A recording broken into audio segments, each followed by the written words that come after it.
All right, guys, today let's have a look a bit on basics of crypto. Let's have a look on crypto networks, crypto wallets.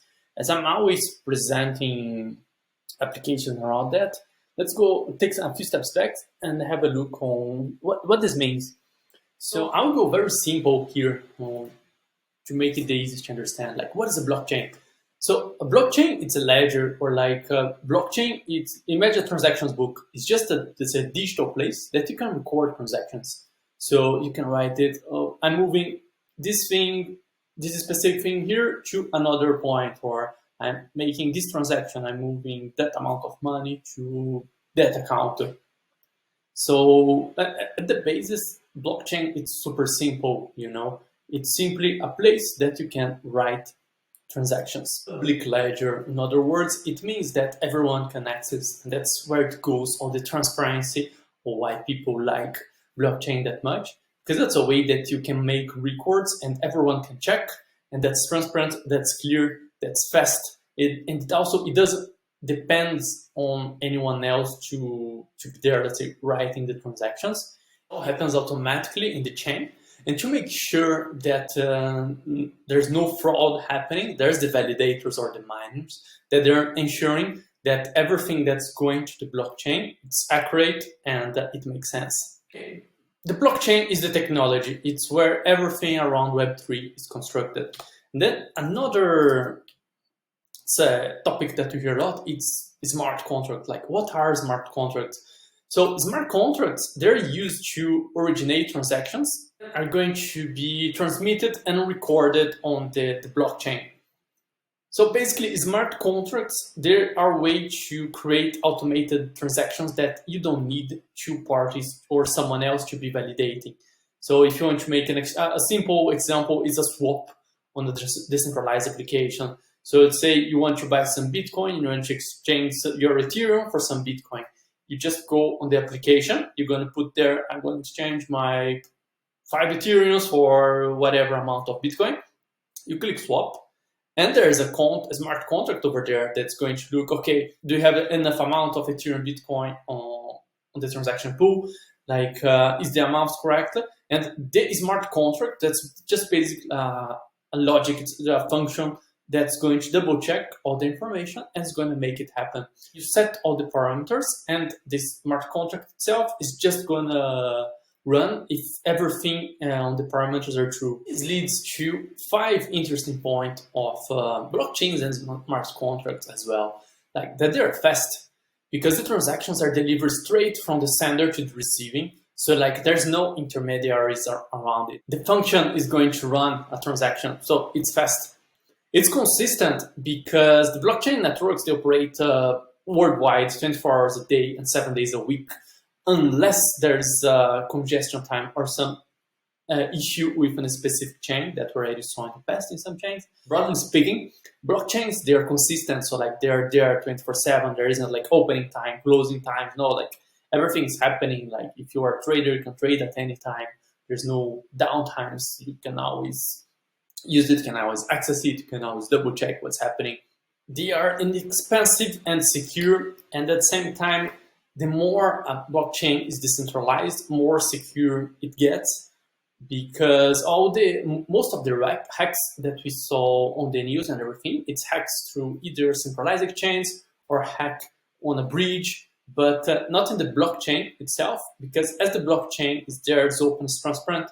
And if it's fully decentralized, it's divided, all the validations divided through different nodes or different validators. So the collective protects against attacks. What we see, not frequently, but we see in the news, it's more like the human attacks or like fail on the design, or sometimes there are lots of phishing attacks that it's a fake website that's pretending to be another chain, and then people go there and connect, or see some breach on some smart contracts, but it's not in the blockchain itself that the problem is happening. It's usually on third party, on applications that are imbued on the blockchain that cause those hacks. And blockchains are also tamper-proof because that data is transparent and cannot be changed once it's time-stamped to the ledger, making the blockchain impenetrable to fraud and other kind of conduct.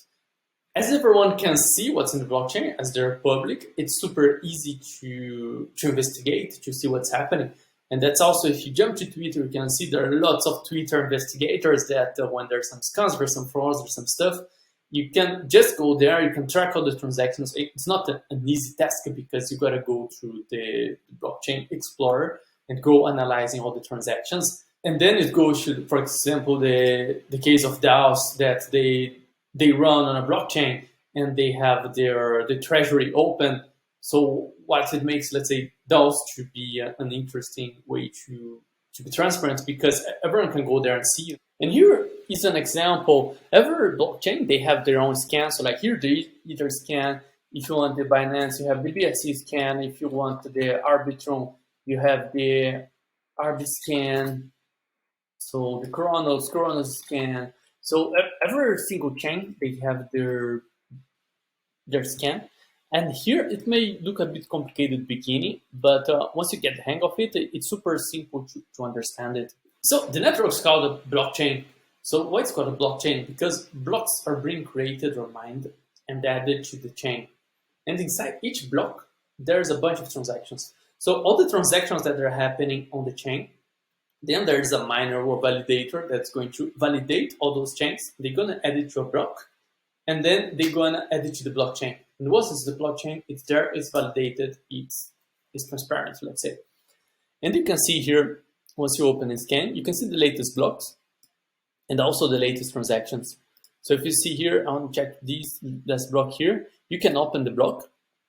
And here you get all the information, like the block number, the timestamp when it happened, the amount of transactions inside of the block, and everything you'd like to know. And you can also see which transactions they are part of this block. So you just open here, and you have this list here, and this list are all transactions that were stamped to this block. And here it's also where it gets the transparency, because you can see here the text hash, it's the code of the transaction. Like the method, it's the function executed, the block, the date time, and then from, like here is the address from which this transaction happened and to who it was sent, and also the value and the transaction fee. So if you want to go and explore everything that's being ever happened on Ethereum mainnet, you can just jump over here and you can explore every single transaction. So you can open, you can check the transactions, you can see what was this transaction about, who sent what to who. You can open this wallet, you can see the balance of Ether on it, the value. You can see also other tokens on this wallet, like the Shiba Inu, Chainlink, some Matic token. So you can just check everything, and this works for every single wallet. You can just open them and you can see some amounts of what's happening. But then blockchains, they are not all perfect. We have an interesting concept. That's the scalability trilemma. So every chain can only pick two sides of this triangle.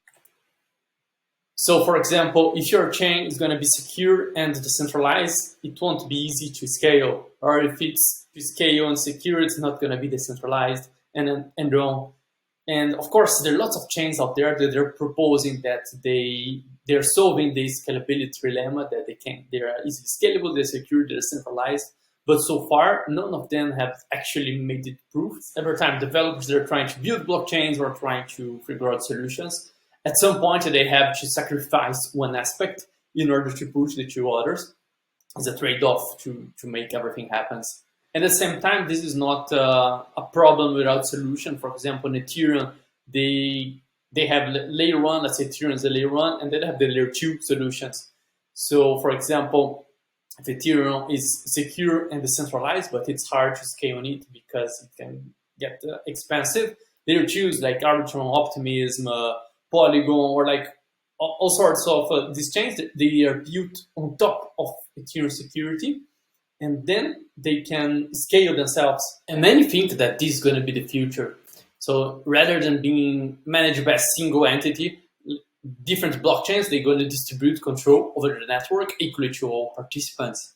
And like that as well, like each blockchain, or let's say each different layers, they're going to specifically be targeted on one specific reason.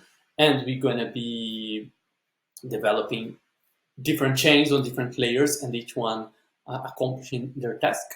And I would say that the biggest advancement that you have to see there in the way that you bridge tokens, because during a while, not long ago, bridging was not even possible, but now we have bridges that they are developing every day more. If you want to transfer tokens from one chain to another, they are making more and more ways that you can move tokens around. It's still not the best experience, but it's up there. And with time, you can even get to be not painful at all. And it's super important to understand a little bit how blockchain works, smart contracts and all of that, because more and more chains are appearing there to say, but how many chains are out there, you know? And I've done this quick Google research, and currently there are at least 1,000 blockchains with at least 4 types of blockchains, you know, because you have public blockchains, you have private blockchains, hybrid blockchains, consortium blockchains. So there are different kinds of blockchain that can be constructed.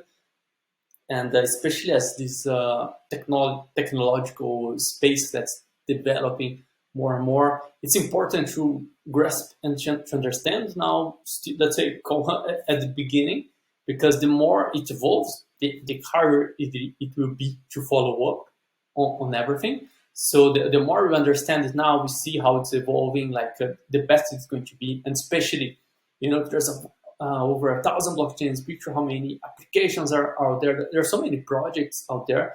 So it can be food or participate on something that has no future. So understanding a little bit how it works, what each one is proposing, and focusing on developing what's going to be the best for, let's say, the greater good of Web3. You know that there are lots of blockchains. Understand a little bit what's a blockchain, how a smart contract works. And now we gonna have an review on crypto wallets. So like, what were crypto wallets? Like, crypto wallets are basically a way for you to navigate through blockchains, because you need a wallet, because a wallet's where it's going to hold your tokens. So your wallet, it's your digital signature. It's where you're going to navigate through of that. Because in Web3, you don't need to be creating different accounts and registering. Like, you can just sign in with your wallet, your crypto wallet. Then you can sign in different applications and move and explore everything that Web3 has to offer. And there are different ways or different types of wallets. We have hot wallets that are the ones connected on the Wi-Fi. We have cold wallets that are offline wallets. And that's also why you hear a lot like that cold wallets are the safest, because all sorts of hot wallets, they can be hacked somehow, even though they have some kind of security. They are online, and some things on the internet, it can be hacked, no matter how secure it can be. And cold wallets are the opposite. You know, it's a pen drive and USB device that you can connect to your computer. You can transfer tokens there. You disconnect from a computer, and that's it. Then you can store it in your safe or whatever it is. So if you have a crypto investment, let's say, you're not going to keep everything in a cold wallet, because pretty sure you want to move or make some trades or doing whatever. But let's say, ideally, the core of your tokens, you're going to keep in a cold wallet, because you don't want to be hacked. Maybe you have 10 Bitcoins, you don't want them to be hacked. So like, you keep them on a cold wallet, secure, and around the wallets as well. So let's say you have hot and cold, that's the one online and offline. And then let's say in subcategory, you have software wallets, you have hardware wallets, and the software wallets are the ones that you have to download the software. And they can be either online or offline, depending on how they work. And the hardware wallets are the one, like I mentioned before, it's a piece of device that you can connect to your computer, and they go online just when you need to, and then you can just disconnect it and they go offline. And of course, there are, out of this concept, there are crypto exchanges. That's basically, they own your tokens. That's also why there's this common saying, not your keys, not your wallet. Because in crypto exchange, usually you don't have access to your private keys. So basically, you are giving your money to exchanges, and they are hosting the entire security of your wallet. But then if something happens with any centralized exchange, well, and we can see it happening right now. The exchange that they can simply block the access to some of the resource, and then it can get blocked out. So that's that's also the different, like custodian wallets are those ones, that you own the private key, you own your public key, whilst in crypto exchange, you don't, you transfer the money for the exchange and they're the one owning your tokens. Moving to the last concept that we're gonna have a look today, that's about EVM is Ethereum virtual machine. So it's a virtual CPU for Ethereum to execute codes of smart contracts. And you will see that lots of blockchains, they're EVM compatible. And this means that an EVM-like code that makes easy for Ethereum developers to migrate smart contracts to an EVM compatible chain without having to write the code from scratch again. So lots of chains, they are EVM compatible to make it easier, the adoption as well, because they have some similarities with Ethereum. That's the most adopted chain so far. And one good example here is MetaMask, because we already saw some episodes like we use MetaMask for lots of chains, but there's some others like Solana. You don't use MetaMask for them. You need to download their own wallet and to use it. And why is that? Because MetaMask is just interact with another EVM compatible networks using same address. And if you want an easy rule to understand what's an EVM compatible network, are the ones that start with 0x. The address is starting with 0x. Usually they are EVM compatible and they fit. They can fit or they can be mapped on MetaMask, while the others, they don't. And an example of networks that can be mapped on MetaMask are like Polygon, BSC or the BNB chain, Phantom, Avalanche, C-Chain, Kronos, and much more. One important reminder or something, the most important to know is to not use MetaMask with any address that don't use the Ethereum format, either when sending or receiving. This is in addition to the fact that you should never send tokens straight from one network to another without bridging. Never send tokens to a MetaMask wallet, not in Ethereum format. It doesn't start with the 0x if it's not EVM compatible. Otherwise, you can lose your tokens. And we've seen this happening a lot. People sending coins to a wrong address, and then once it's sent, it's gone. In the same time, currently, there's no way that you can send tokens straight from one network to another. You have to go through a process that's called bridging. And I already recorded a few videos talking about crypto bridge.